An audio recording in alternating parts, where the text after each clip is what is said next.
విద్యాశాఖ మంత్రి ఎందుకండి? మొత్తం విద్యా వ్యవస్థ సర్వనాశనం చేసినాడు రేవంత్ రెడ్డి గారు. మొత్తం విద్యా వ్యవస్థ సర్వనాశనం.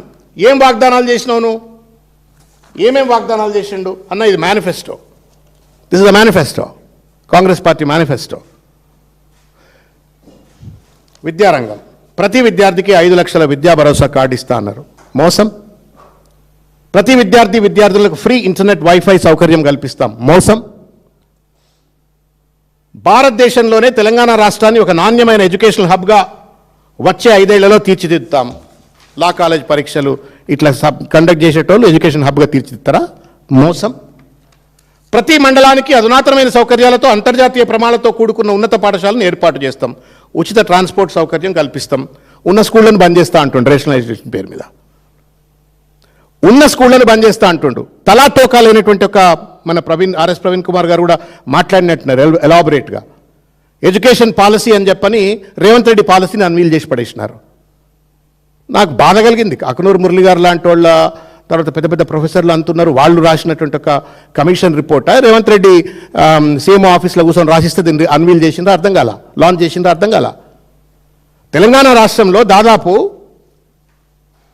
28,000 ప్రభుత్వ పాఠశాలలో 26 లక్షల మంది విద్యార్థులు చదువుకుంటారని చెప్పని కమిషన్ రిపోర్ట్లో ఉంటుంది. దాదాపు 13,000 ప్రైవేట్ స్కూళ్ళలో దాదాపు 50 లక్షల మంది విద్యార్థులు చదువుతున్నారు అని చెప్పని కమిషన్ రిపోర్ట్ చెప్పింది. No mechanism that they have introduced and talked about it.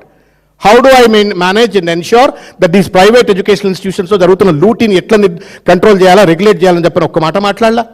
ఉన్న ఫీ రీయింబర్స్మెంట్ పథకాన్ని రద్దు చేస్తానని మాట్లాడతాడు. తెలంగాణ పబ్లిక్ స్కూల్ అని మాట్లాడుతున్నాడు. ఉన్న గురుకులాలు బంద్ కావాలట. యంగ్ ఇండియా స్కూల్స్ అని చెప్పని యంగ్ ఇండియా స్కూల్స్ కావాలట. తెలంగాణ పబ్లిక్ స్కూల్స్ అని చెప్పని డ్రామాలు ఆడుతూ ఉన్నాడు. But no mechanism to recruit the teacher vacancies in the government schools. ప్రభుత్వ విద్యా సంస్థలో నాణ్యత ఎట్లా పెంచాలో తెలియదు. యూనివర్సిటీ నువ్వు 2 ఏళ్ళు అయిపోయింది, మరి why is that you are not recruiting? KCR గారి హయాంలో రిక్రూట్మెంట్ జరగలేదని చెప్పని నెత్తి మీద నోరు పెట్టుకొని మొత్తుకున్నావు కదా. నువ్వు వీసీలను అపాయింట్ చేసినావు, మరి ఎందుకు వేకెన్సీస్ నింపట్లేవు? ఉట్టినే చెట్ల మీద ఇస్తార్లు కొట్టినట్టుగా వీడికి 1000 కోట్లు ఇచ్చినా, ఈ యూనివర్సిటీకి 1000 కోట్లు ఇచ్చినా అని చెప్పని స్టేట్మెంట్లు ఇచ్చాగానే వాళ్ళేమో గీతను ప్రేమించిండు, విద్యను ప్రేమించిండు అని చెప్పని వాళ్ళు సొల్లు కబుర్లు ఆర్ట్స్ కాలేజ్ సాక్షిగా వాళ్ళు మాట్లాడతారు. Why is that you are not doing the recruitment? నాటకాల ఇదేమన్నా?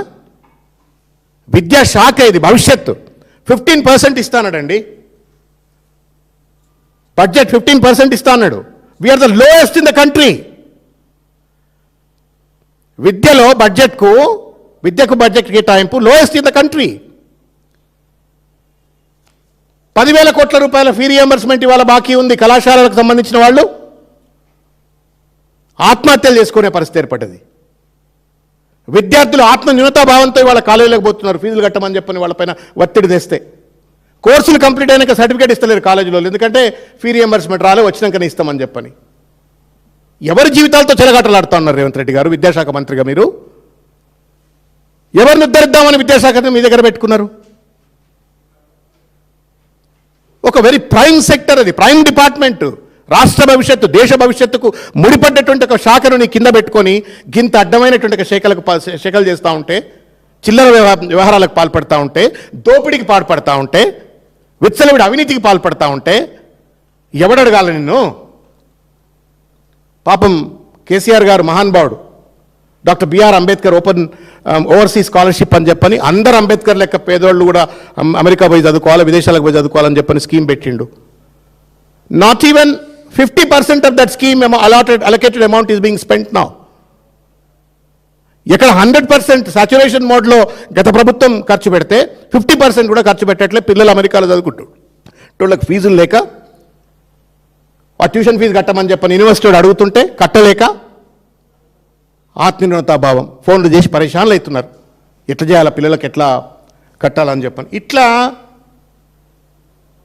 రాసుకుంటే రామాయణం, వింటే భారతం అన్నట్టుగా ప్రతి విశ్వవిద్యాలయంలో ప్రతి రీసెర్చ్ స్కాలర్కు నెలకు 10,000 రూపాయల ఫెలోషిప్, ప్రతి జూనియర్ మరియు డిగ్రీ కళాశాలలో పనిచేస్తున్న గెస్ట్ ఫ్యాకల్టీలకు 42,000 జీతం, పీఈటీల రిక్రూట్మెంటు, ఇట్లా ఏమో అండి చెట్ల మీద ఇస్తార్లు కొట్టినట్టుగానే మాట్లాడినరు. దీన్ని వేటిని కూడా అమలు చేయకుండా విద్యారంగాన్ని వాళ్ళ రేవంత్ రెడ్డి గారు సర్వనాశనం చేస్తూ ఇవాళ దోపిడికి పాల్పడుతున్నటువంటి ఒక పరిస్థితి. నేను చివరిగా మీకు మొబైల్ నాది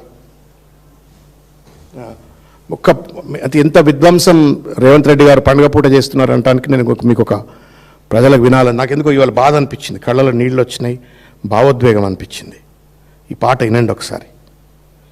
ఎవరో తల్లి, పేద తల్లి, వెలుగుమట్ట, నేను ఫేస్బుక్లో చూసిన, ప్రజలు చూడాలా, మీడియా మిత్రులు దీన్ని కూడా దయచేసి ప్రజలకు తీసుకెళ్లాలా. ఈ ప్రభుత్వం ఎంత దుర్మార్గానికి, దాష్టికానికి, దోపిడికి, విధ్వంసానికి ప్రజల జీవితాలను ఛిద్రం చేస్తుంది అనటానికి పైసలు ఇవాళ ఉంటాయి పోతాయండి. సచ్చినాడు ఎవడైనా ఏమో ఆరు గదాల బొందల వండుకోవాల్సిందే, లేకపోతే ఓ 12 కట్టెల తగలబడిపోవాల్సిందే. ఎందుకు వేల కోట్లు లక్షల కోట్ల రూపాయలు దోచుకు తినడం కోసం మందుల జీవితాలు నాశనం చేయటం ఏంది? మందుల గూళ్ళు కూడా కొట్టడం ఏంటి? ఈ పాట వినండి ఒకసారి.